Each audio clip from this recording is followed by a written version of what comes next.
Allez, cette relation te pose question, tu demandes comment tu dois agir aujourd'hui. C'est la guidance que je te propose, la guidance du jour. Et clairement, ce qu'on te dit pour commencer, ouais.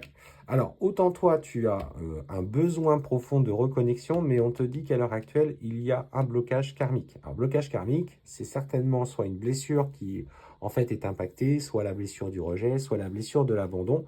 Et aujourd'hui, clairement, le fait que cette personne préfère être à distance de toi, tu trouves ça profondément injuste avec tout ce que vous avez vécu.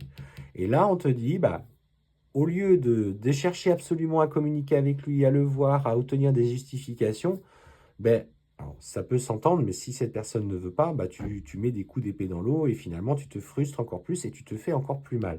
Donc on te dit, plutôt que d'être en train de lui courir après, travaille profondément sur l'ego parce que c'est à l'heure actuelle, c'est lui que tu as besoin d'apaiser. Et surtout, alors cette personne, clairement, a de l'ego aussi, hein, faut pas croire, il est têtu et borné, donc, ou elle est têtue et bornée, donc ça sert à rien de lui courir après. Prends du temps pour toi, trouve-toi un équilibre simplement et va chercher ce que chez toi tu as besoin de comprendre, vous savez, toujours dans ce travail de l'enfant intérieur et fais preuve de sagesse. Une fois que tu auras apaisé ton ego, alors par de la méditation, par des techniques de lâcher prise, je vous rappelle, on a fait un e-book sur le lâcher prise, et aussi, on en a un autre sur reprendre ton pouvoir personnel qui est vraiment très bien. On te dit que tu vas pouvoir un petit peu te reconnecter à cette part de toi. Il y a aussi des souvenirs qui vont remonter. On parle de flashback liés aux vies antérieures, mais je pense que c'est surtout aussi vie antérieure, mais surtout de ton enfance. Et en fait, tu vas pouvoir regarder ça avec toute l'authenticité. Alors, il agit comme ça en ce moment. Et surtout, ça t'invite à faire un vrai travail d'introspection. Et c'est peut-être finalement ce qui t'est demandé et on te dit que toutes les problématiques que tu es en train de traverser, c'est comme en fait cette alchimie, c'est-à-dire l'alchimie, c'est la transformation d'un métaux lourd en un métaux d'or. Et bien là, c'est ce principe alchimique de transformation personnelle.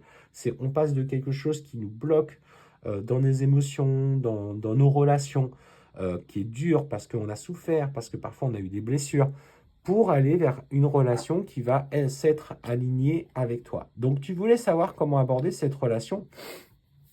Eh bien, pour l'instant, c'est cette phase de transformation qu'elle t'invite à voir en toi. Et tu verras que quand tu auras pris de la hauteur sur cette personne, tu comprendras que finalement, c'était loin d'être aussi idyllique et tu vas voir au travers de ce qui a pu se passer que parfois, ça a été peut-être tu as été peut-être trop dans le sacrifice. Et finalement, dans le sacrifice, au bout d'un moment, on déstabilise la relation.